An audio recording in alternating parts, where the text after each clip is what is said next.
It's story time. So if you would like to listen to this story in style and comfort, take a moment to get stylish and comfortable. Make a cup of tea, find some cushions, settle in while you're taking a moment to get comfortable. I will tell you, as usual, that this podcast and these stories are supported by patrons. So if these stories feed you and you're enjoying them and you would like to offer something back and become a patron too, you can do that on patreon.com/can I tell you a story. patreon.com/can I tell you a story. You'll receive bonus stories, and there are a whole lot of bonus stories waiting already on the site, and other things that you can read about over there. And now, if you are stylish and comfortable, or however you would like to be, let's begin. After carefully tightening the last screw, Burke runs a rag over the metal casing of the clockwork creature in front of him. It shines dull bronze in the afternoon light that flows like honey through the high windows of his workroom, thick and gold. He takes a step back, feeling an unaccustomed grin pulling at his mouth.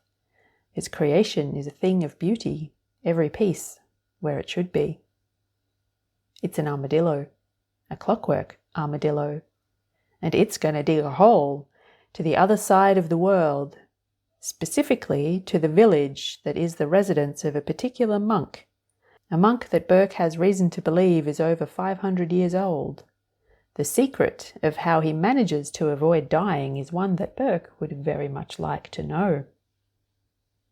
Burke smiles a small, unpleasant smile, imagining the looks on the other villainous faces in the loose collective of villains and arch-nemeses and generally evilly inclined people known as the Lair, when he lives and lives and lives, as they die one by one of accident or old age. Burke doesn't much care which.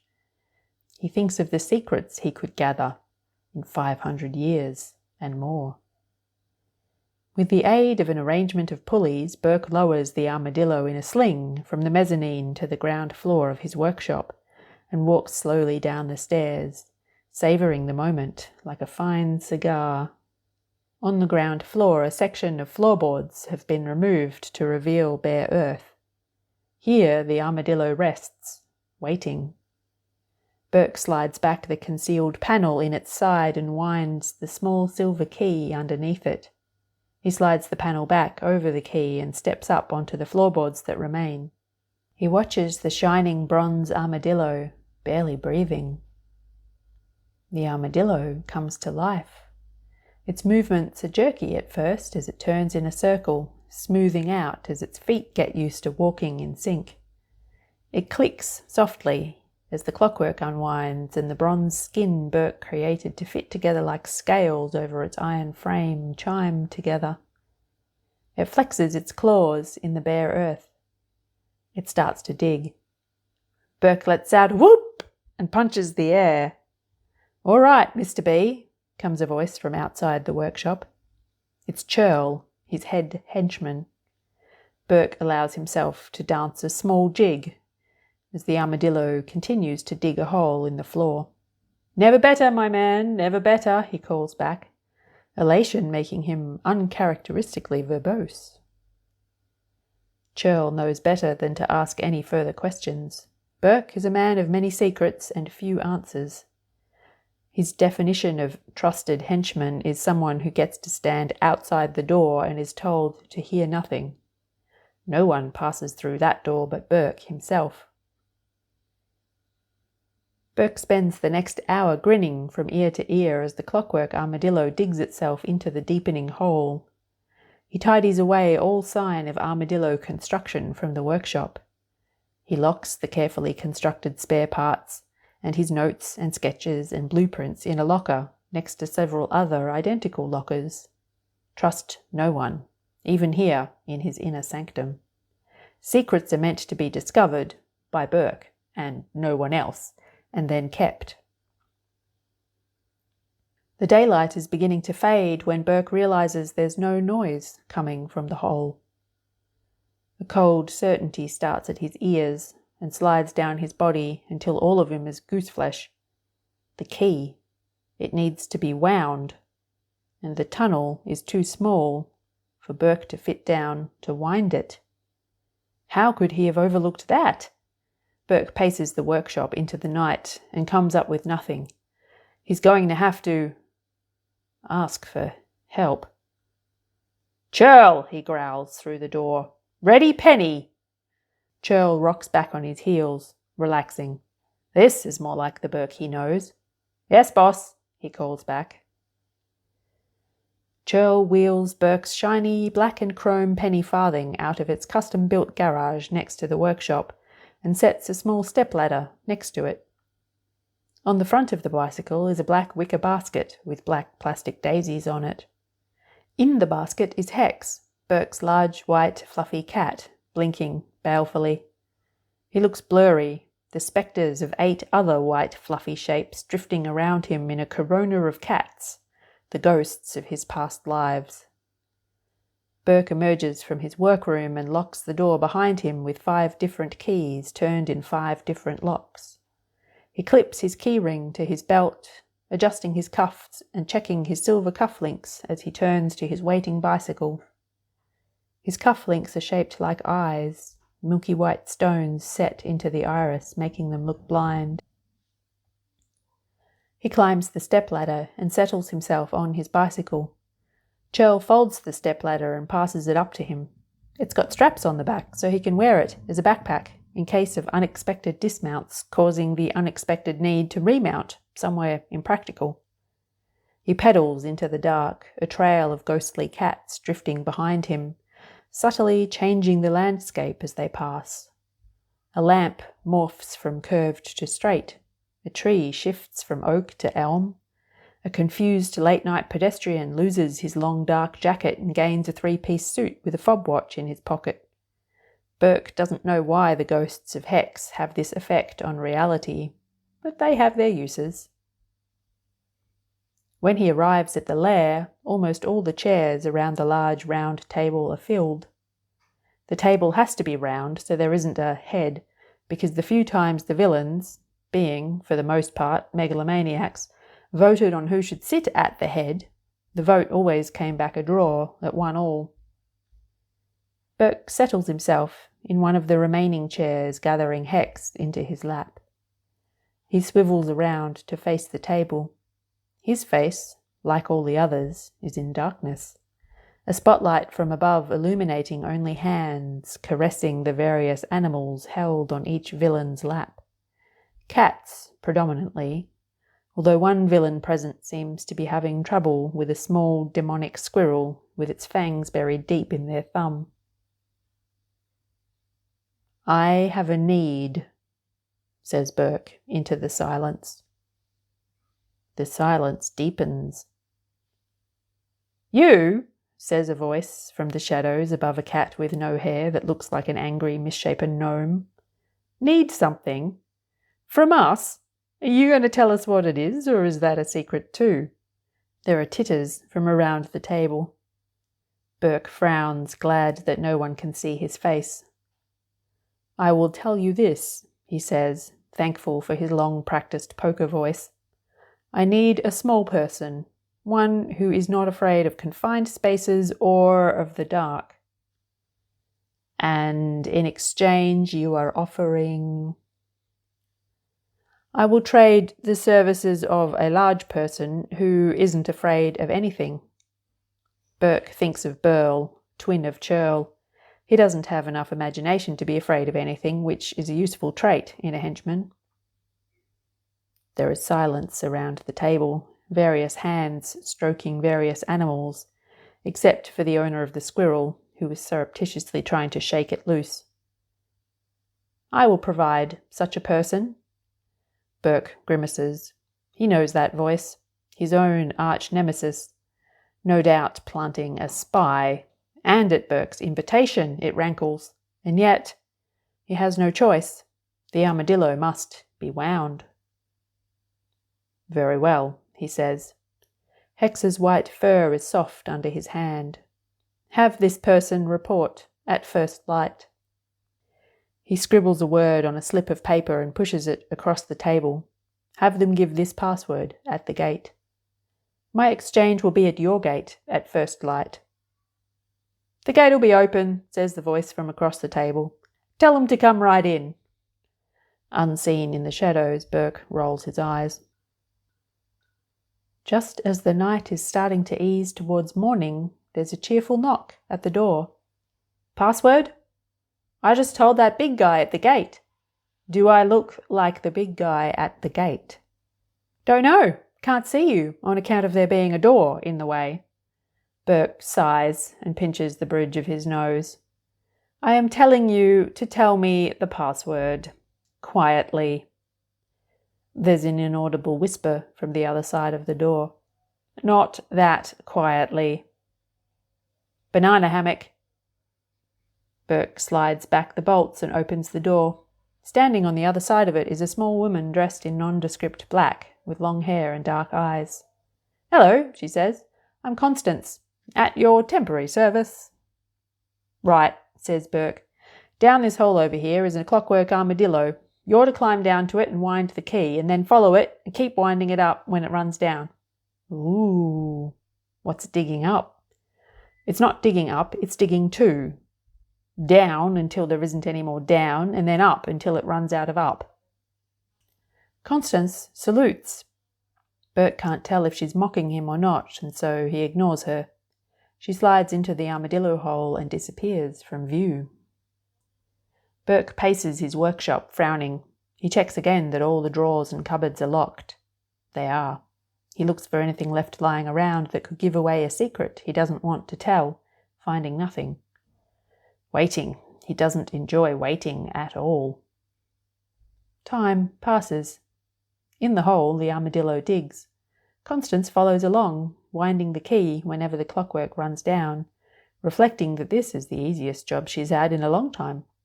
Usually she's sent to steal things from places they can't be stolen from, proving that the certainty of the recent owners of the things shouldn't have been so certain. The armadillo's claws click on something that isn't earth, rousing her from her reverie. Constance pushes after it and finds herself in a cave. Stalactites festoon the ceiling, crusted over with crystals glowing in warm reds and oranges in the light of her torch. Her eyes widen as she takes it in. The cave is huge, and it's not just full of natural wonders. Someone has sliced off the tops of some of the stalagmites, turning them into plinths holding all manner of objects. Some of them have been encased in crystal, growing over them, but others are still visible. There's the glow of gold, precious stones in blues and greens, boxes and jars and ornaments, mechanical things whose uses she can only guess at, jewellery and a carved miniature ship with red rigging. Inexplicably, it has a penguin for a figurehead. The armadillo winds down in the middle of the cave. Constance spins in a circle, eyes alight and filled with glee. She is certain that Burke doesn't know this was here. If he had, there's no way he'd risk anyone else knowing, particularly not a borrowed henchwoman working for his arch-nemesis. And so this whole cave of wonders is hers. She whispers a quiet prayer of gratitude to whichever goddess is currently paying attention. With this, she can quit being a henchwoman and become a villain in her own right, claiming her own shadowy chair at the round table in the lair. She turns a happy cartwheel across the uneven floor and knocks against a pillar. The bottle that rests on it falls in slow motion. It smashes on the cave floor, liquid running along the ground and pooling around the armadillo, still sitting quietly, waiting for her to wind it. As she watches, the armadillo begins to move. It bends down and sniffs the liquid before tentatively sticking out its tongue. It seems to find the liquid to its liking, slurping noisily as it drains the puddle. It's quiet for a heartbeat, before curling into a sudden ball. Another heartbeat, and it uncurls violently, making strange shrieking noises. Is that what armadillos sound like? Constance supposes it's what this armadillo sounds like. The armadillo sniffs the air, turning towards her. Its eyes brighten when it sees her. It emits another soft shriek and shuffles towards her, claws clicking on the cave floor. It rubs its head against her leg. Constance thinks of ducklings and how the first thing they see when they break out of their shells is their mother. "Is that what you're doing?" she asks the armadillo. Am I an armadillo mother now? More original than a cat." She grins, picturing herself spinning around in her shadowy chair at the lair, a sentient clockwork armadillo on her lap. "This is going to be great." "Dilly," she says to the armadillo. "I think your name is Dilly. What do you think of that?" The armadillo headbutts her leg. "I'll take that as a yes," she says. "Welcome to the world, Dilly." Burke is pacing again when Constance's head appears from the hole. "Hello," she says. Burke jumps and then pretends he didn't. "Small problem, boss," she says. "The armadillo dug down to a big underground lake. It's too big to swim and the roof is so low it would be hard to put your head out to breathe. We'll have to go round it, which means that you'll have to tell me where we're digging to so I can guide the armadillo. Down is good enough to get started, but it gets hard to know which way is anywhere down there, and we'll end up digging round in circles." Burke's jaw clenches so tight it hurts. Tell someone? Tell them a secret? Bah! Damned if he's going to tell anyone anything. Through gritted teeth, Burke gives Constance a set of coordinates. Coordinates that are at least 100 miles from where he believes the eternal monk to live. Constance disappears back into the hole and Burke sits down, already exhausted at the thought of having to cycle 100 extra miles through unknown territory at the end of his tunnel. Eternal life, he reminds himself, the biggest secret of all is worth a little discomfort. Back at the Cave of Wonders, Constance whistles for Dilly. The armadillo curls into a ball and rolls across her foot. Together, they fill in the entrance to the cave, taking care to make it look just like another piece of tunnel wall. Constance does a little dance at the thought of returning once this job is done, touching all the treasures, building her secret hideout there. She continues to daydream, humming happily as they begin their detour around the lake, following Burke's directions. Something about where they're headed nags at Constance. She lets it run in circles in the back of her mind as she trails after Dilly, no longer needing to wind it since it drank the strange potion from the cave floor and became sentient. She turns off her torch, and the darkness feels comforting. Insight, when it comes, is like a firework. "Oh," she says out loud to Dilly, "this tunnel is going to come out not that far from my great, or thereabouts, uncle. He always had the best stories. We called him Monkey. He was a monk, see? He pretended to mind, but he didn't, really." Dilly shrieks softly. "I haven't seen him in ages," says Constance. "Well, it probably doesn't feel that long for him. He's got this grove of silver trees behind his house. We used to climb them and then fall out on purpose and cry so he'd tell us more stories, although, now that I think about it, we probably could have just asked for the stories without falling out of a tree first. Huh." Sometime later, Dilly's claws meet air, and Burke's tunnel is done. It opens into a lush jungle clearing. Constance looks around and sees nothing, not even a path. She shrugs and turns away. Presumably Burke has his secret reasons for wanting a secret tunnel to this secret clearing. Later still, she sticks her head out the hole in Burke's workshop. Dirt streaks her grinning face, and her hair is a mess. "Hi, temporary boss," she says. "Tunnel's done. You're all set." Burke jumps, caught out in a nap. He shudders to think what might have happened if he hadn't woken. She could have looked at anything. He looks at her covered in dirt, looks at the neatly swept floor of his workshop. No dirty footprints. His heart slows down slightly. Right. The armadillo? "End of the tunnel, boss," Constance lies happily. "Didn't seem to be much point in winding it up all the way back here. I figured you'd rather me hurry back." "Right. Yes, well, on your way then, he says, hurrying her to the door. See her off the property, he says to Churl, who nods, once. Constance waves cheerily and walks around the corner with studied nonchalance before finding her way to the lane that runs along the back of Burke's workshop and the entrance to the side tunnel that Dilly had dug earlier, hidden behind a rusted car with a thistle growing out the broken driver's window. Dilly is waiting in the tunnel mouth and shrieks in a happy sort of way when it sees her. Good to see you, too, she says. Together they head back down the tunnel to drop in on her great, or thereabouts, uncle for tea. Burke sags a little as he closes the door behind Constance, savouring the feeling of emptiness in his workshop that follows her departure. Finally, his tunnel is done, and while it didn't go entirely to plan, given the 100-mile detour at the end, he can almost feel the secret to eternal life, like a sunrise that's just for him. He looks around. He spots a tail under the bench. Hex? Hex, he calls. Hex ignores him. Hex! The tail twitches. You leave me no choice, says Burke.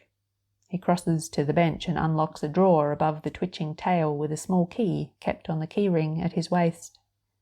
Inside the drawer, resting on a black velvet cloth, are 9 carefully shaped balls of screwed-up aluminium tinfoil. The tail twitches more violently. Burke carries the balls of foil to the hole, deliberately not looking at the twitching tail. He hears movement as Hex emerges from under the bench, the ghosts of his 8 previous incarnations shimmering around him. The calendar on the wall changes from a tranquil woodland landscape to a picture of a cartoon crocodile lifting weights. Burke holds up one of the balls of foil, light reflecting from it like a demented mirror ball. Here, Hex, he says, rolling the ball into the hole. I need to ride down this hole, make it bigger, make it smooth, make it beautiful. Hex's tail thrashes, body tense, poised to spring. Burke rolls another ball into the hole.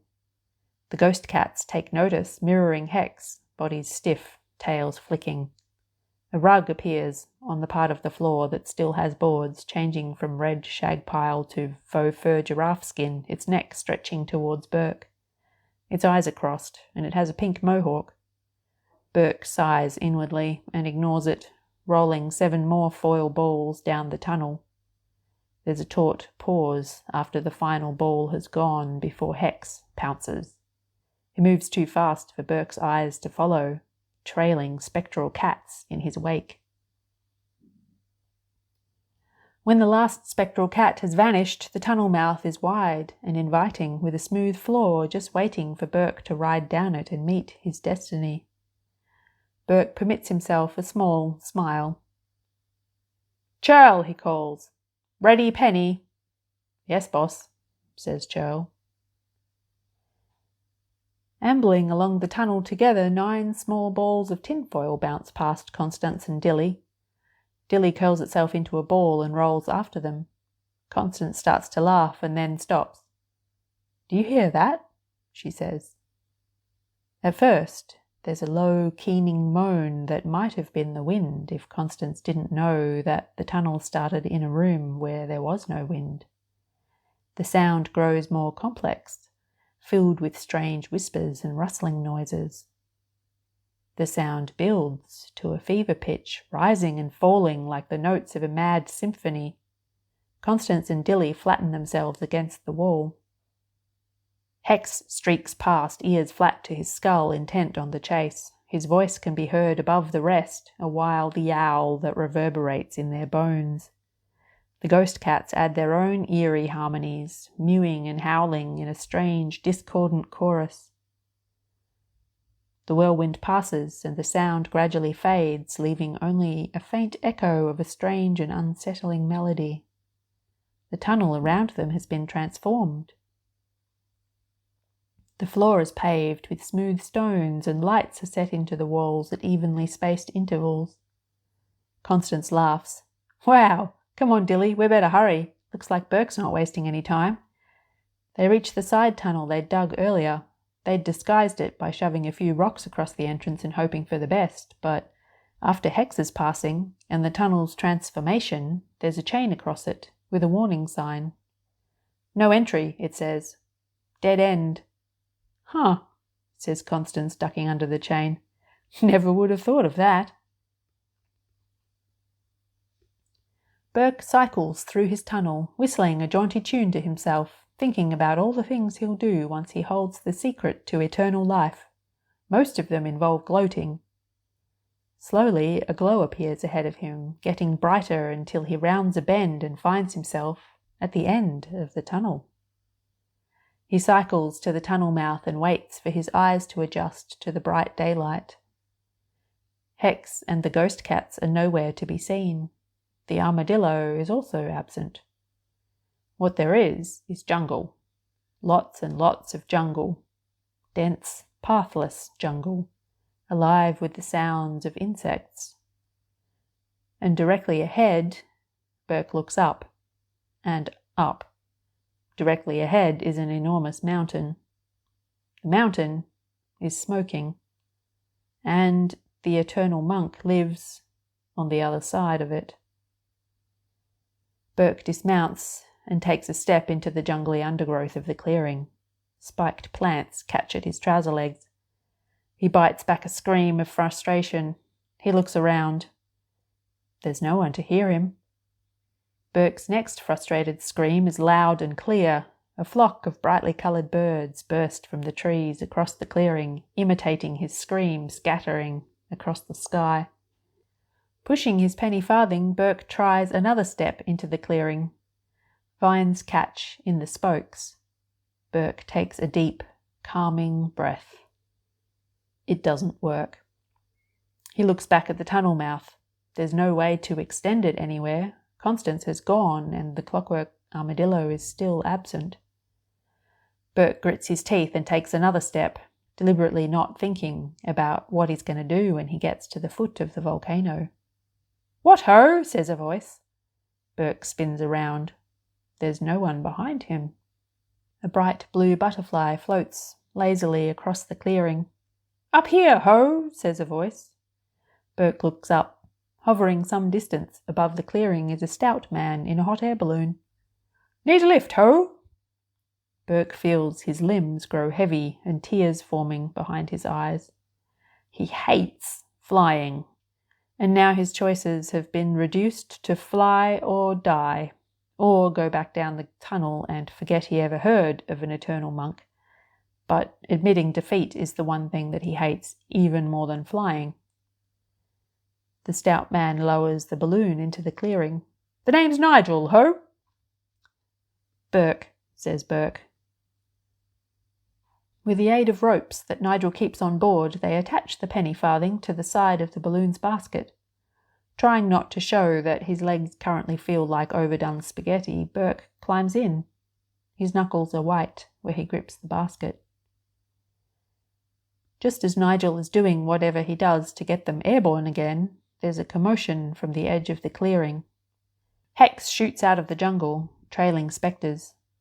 The blue butterfly turns into a frog and drops into the undergrowth with a startled croak. Hex leaps into the penny farthing's black wicker basket and begins the task of washing the jungle out of his fur, which has feathers in it. Burke risks opening one eye to scan the clearing, but there's still no sign of the armadillo. The balloon lifts from the ground, and Burke feels his stomach sink to his boots. He tries to look somewhere neutral, somewhere that won't remind him of being unnaturally far above the ground, but there isn't anywhere.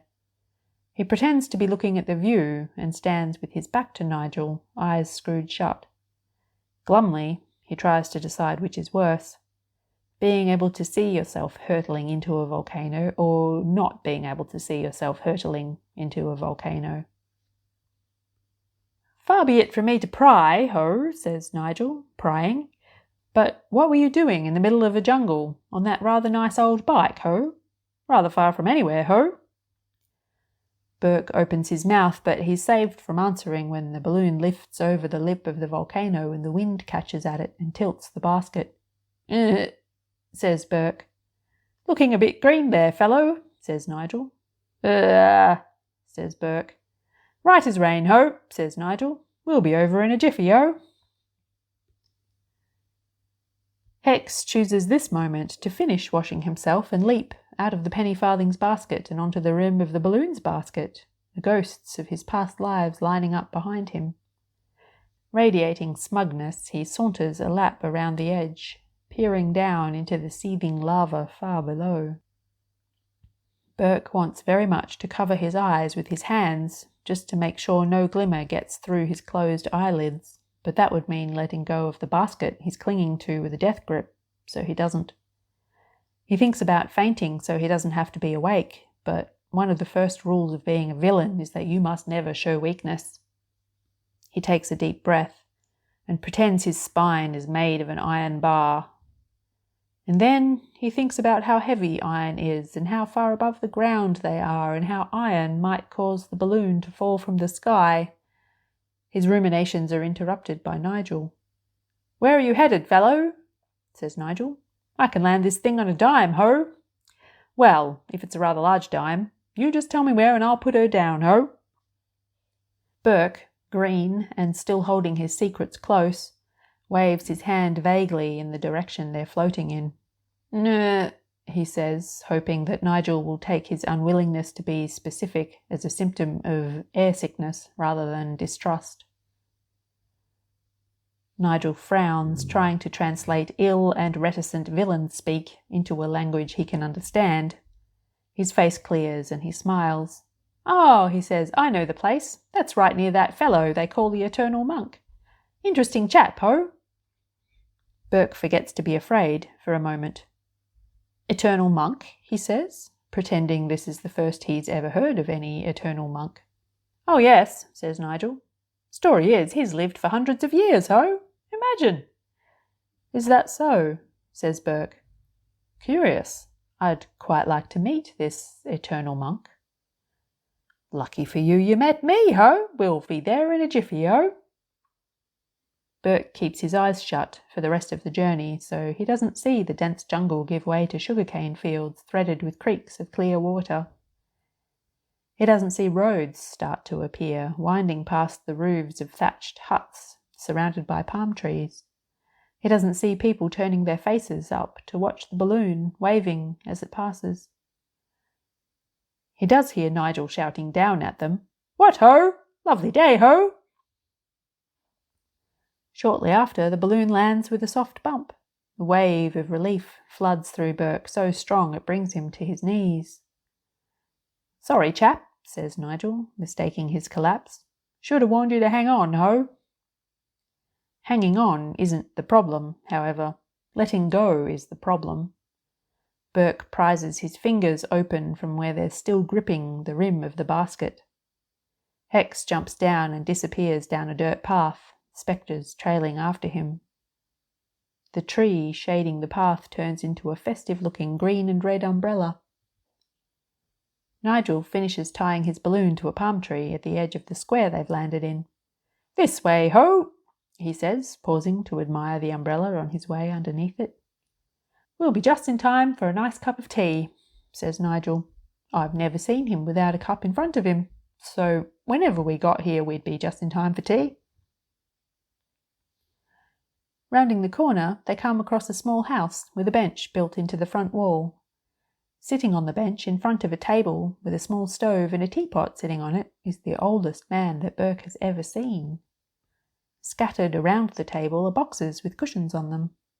Sitting on one of the boxes, deep in conversation with the Eternal Monk, is Constance, armadillo curled in a ball at her feet. Sitting on a box next to her, busily washing his tail, is Hex. "Traitor," mutters Burke under his breath. Hex looks up at him and convulses like he's about to throw up a hairball. A brightly coloured parrot bursts from his mouth and looks confused for a moment before ruffling its feathers and flying off. Its cry sounds suspiciously like Burke's scream from the jungle clearing. Hex's spectres throw up their own ghostly parrots that circle Burke's head before flying off in a flock of echoing screams. Burke feels like he's about to cave in. Does everyone know the eternal monk? All that work to preserve a secret that everybody already knew.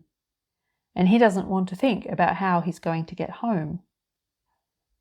Constance looks up. "Nigel," she says, "and Mr. Burke? Hello, come and meet Uncle Monkey." "Monkey?" says Burke, looking around warily. Constance laughs. "'Cause he's a monk, see? He's my great, or thereabouts, uncle." Burke drops onto one of the box chairs and closes his eyes for a moment, feeling the onset of a headache.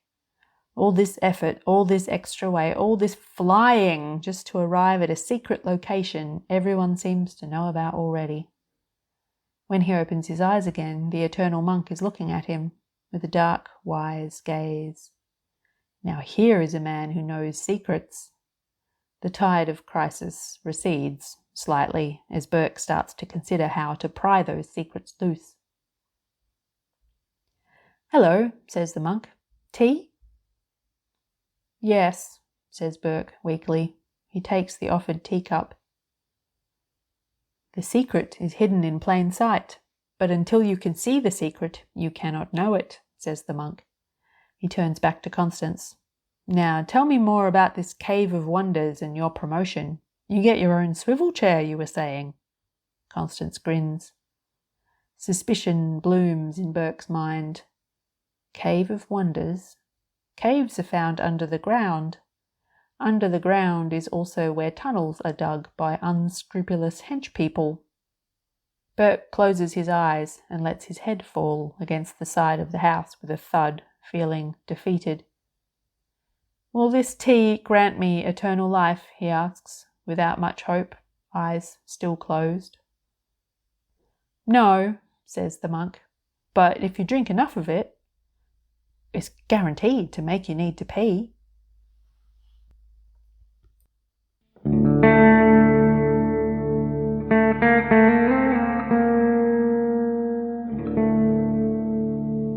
I hope that you enjoyed this story. Thanks for listening.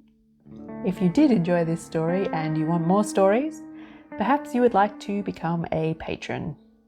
Patrons receive bonus stories. There are many bonus stories waiting on the site, and other things, including my endless thanks. Literally endless. Long after I am dust, my thanks will be hanging around, haunting stuff. True story. You can find out more about all of that on patreon.com/Can I Tell You a Story? patreon.com/Can I Tell You a Story? Until next time, I hope that you discover a secret that is exactly what you need to know right at that moment in time.